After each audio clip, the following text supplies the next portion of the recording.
Another interesting thing that's been happening, I think, recently is that we've been hitting all-time highs in different countries.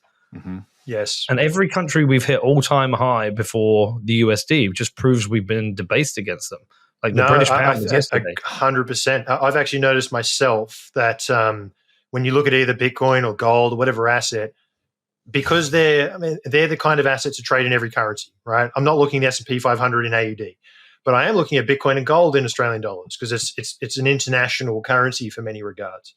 And you do notice those effects. Like the more time you spend looking at this stuff, and particularly me, I'm spend all the time studying data and markets and what's going on. I remember when I first got into this industry and you're trying to do ratios to understand like what's like fractions with shit coins and Bitcoin. You can't get your head around it. It's the first time you've done like live fire currency conversion, but now you can see it and you can actually get a feel for, hang on a second, we're not at all-time high in that currency, but we are in mine. That just shows that the AUD's gone down versus the US dollar. Yeah, exactly. I mean, we had the British pound. I think the pound and the euro all-time high yesterday. Yes. We also had a market cap all-time high as well, right? Yes, it's over silver actually. So it's number 7, I think, in the world in terms of global assets. So poor old silver's having another bad day. Interestingly, though, I've only had a small handful of the phone calls or the texts from people saying, yeah, like 2 or 3. I think we have to get over the all-time high and get the mainstream media just going crazy about it. I actually think it might even be once it goes over 100K, because I think that 100K data point is just huge. It's like this huge marker. I mean, I remember back in 2017 when we went over $1,000. I remember that clearly, and I know we'd been over it before, and I think we wicked over in. Didn't we go 1,200 previous cycle? Yeah, 2013. Then I remember 10,000. Now I think 100,000 like USD. I think that's going to be a big day, and I think that's when the phone calls will be. The only difference this time is I think a lot of people are going to go, well, I just can't afford it this time. Yes. No, I think there's a few layers to that, right? I think a lot of people, if you go to the retail side, I think people underestimate how damaging the 2022 down cycle was, because it if you buy a shit coin and it goes down 90%, 99%, it's painful. If you buy anything or Bitcoin and it goes to zero because some guy's a scammer, that's a real painful, that's a zero. That's return of capital, not return on capital. So I think people got really, really burnt in that cycle. So I think that's definitely a component that keeps retail away. But I think the unit bias is definitely part of it. And I think that for Bitcoin, it's going to really be about the passive flows now. I want to have exposure. It's X% of my portfolio. I don't really care what the number is. I'm buying a $45 ETF. All I really care about is give me that 1% allocation. I think that's going to be where a lot of this comes from now. Well, it's a process of re-education now in helping people understand that unit bias, understand it's about gains percentage-wise, not price. I could also see some of the exchanges flipping to start just pricing in sats. I think so. Yeah, no, I've always wondered that just as like a product developer, you'd be wise to at least have the option and just see how people respond to it, right? Let people toggle between the two and see if you get different effects. Yeah. All right, man. Well, listen, look, I know you got some charts for us. Looking forward to this. Do you want to run through it? Yeah, no, we started talking about the shrimp. I can't remember if it was like slide 2 or 3, Danny, but there was one with shrimp bounds, which I think is actually a pretty nice place to start. Well, but before we get into this, like we're clearly covering on-chain data. There are different opinions on the on-chain data. Some people's like it's like voodoo. Some people like it's nonsense. Some people think it's good. Like, how much can we rely on on-chain data? That's a great question. The truth is, it depends who's interpreting it, right? Like TA, how many TA charts do you scroll past, and you never go back and be like, hang on a second, this guy was dead wrong. Like anything, it's the quality of the analyst behind it that makes all the difference. At the end of the day, what is on-chain data? And the lens that I come at it from is it's not unique, but it's certainly something that I've tried to pioneer and push forward, is it's all about psychology, right? Bitcoin is, and we all know this, it's a very organic creature.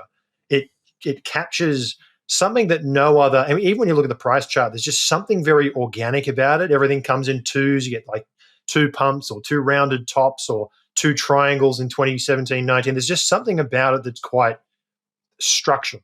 And my lens over the top is because it's the most hated and loved and feared and revered asset ever, right? It just riles people up on both sides.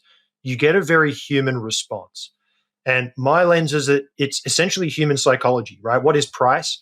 Price is fear and greed coupled with a bit of leverage and capital plotted against time. On-chain data is just all of that information baked into the Bitcoin ledger. Every decision you make, every transaction you send. Look, there's people who will say that all the trading happens on exchanges. I did some calculations the other day. On any particular day, between 30 and 60% of the spot trading volume is occurring in inflows and outflows to exchanges by deposits and withdrawals, like billions of dollars a day. And particularly the inflows, every single one of those transactions has a fingerprint. Did it come from a guy who's held it for 2 years? Is he locking in big profits? Is he bailing out in a fat loss? And when you aggregate all this stuff together, there can be error bars around the individual, but in aggregate, it actually tells you what humans are doing. And one of my favorite charts, because I get this question a lot, talking to institutional clients, they're coming from a traditional finance world. They're trying to get their head around why they should be looking at or considering on-chain. And when you plot one of the metrics that I love to use, which is called SOPA, it's how much profit or loss people are locking in. It's the exact same chart as funding rate. So you're measuring the leverage and the amount of directional leverages in futures markets, and it looks exactly the same as the amount of profit or loss that people are locking in spot. And what that's telling you, when you've got lots of guys locking in big profits, some other guys paying a huge funding rate and going levered long at the top. So they're telling you the same story, and there's so many of these analogs where different data points tell you the same thing. So look, in my experience, I think it's reliable, but it does depend who's hands it in, because it's nuanced, it's new. There's lots of jargon. There's lots of headlines where like people read the title of the metric and they don't actually understand what it's doing. They're like, oh, cool, this says it's whales. It's like, yeah, but you've got to understand what that actually means when you talk about whales. So do you think in some ways Bitcoin is almost like the perfect free market, and the data's telling you it's like a replay of human psychology? Yes, and the metric I was talking about before, that pricing model that's dead in the middle, which Dave and I we spent a lot of time working through it at a like very fundamental level, like by the way it's constructed and measured. And we didn't know this was the case. We just kind of discovered it. I would put it in the bucket of a discovery rather than an invention. It's constructed to be the cost basis, but then we ran a very long term, what is the average value and what is the median value as price oscillates around it. It was 1 and 1. Now, in a statistical sense, that means it's literally dead center on the average basis, and it's also dead center when you look at like how many observations there are. So it is very organic, and these things that come from first principles then appear to actually be in the middle. And I reckon, if gold and the S&P and all this had block level data, you could see what was going on every 10 minutes and you just aggregate it. I guarantee you'd see all this stuff the same, because it's why price charts in the 1920s look exactly the same as now. One of the things I've always been interested in as well is that with these markets replaying the same every kind of cycle, is that you do have a bunch of people who maybe have completed their first cycle, maybe in their second, even their third. And if you're in your second and your third, you've got that interesting kind of compound growth. Like if by your second cycle, say you had 1 million in Bitcoin, and then the next cycle you had like 5 million, you start to see like meaningful amounts of money and thinking about things you could do with that. Maybe you buy your parents a house or a car or have a holiday. And so you have to release some of that capital to do those interesting things that you just could not do before. And if the cycles are replaying the same, there's enough new buyers coming in the market to soak up the outflow of capital from those people. Absolutely. And I think that's what this cycle is going to be really interesting for, right? Lots of folks are saying, oh, look, these ETFs are going to take coins off chain, so therefore the data is going to degrade. And it's like, well, how many analysts, when they're analyzing the global economy, only look at money moving around on one system, right? If money's moving around the ETFs, you study the ETFs. If money starts moving into Lightning, then you add that layer on Lightning. With exchanges, do you filter them out? Do you keep them in? This is the value of this stuff. It's like, how do you work out what matters? And these ETFs, they're going to bring all sorts of new dynamics like rebalancing, quarterly performance. There'll be all this seasonality that will come into it.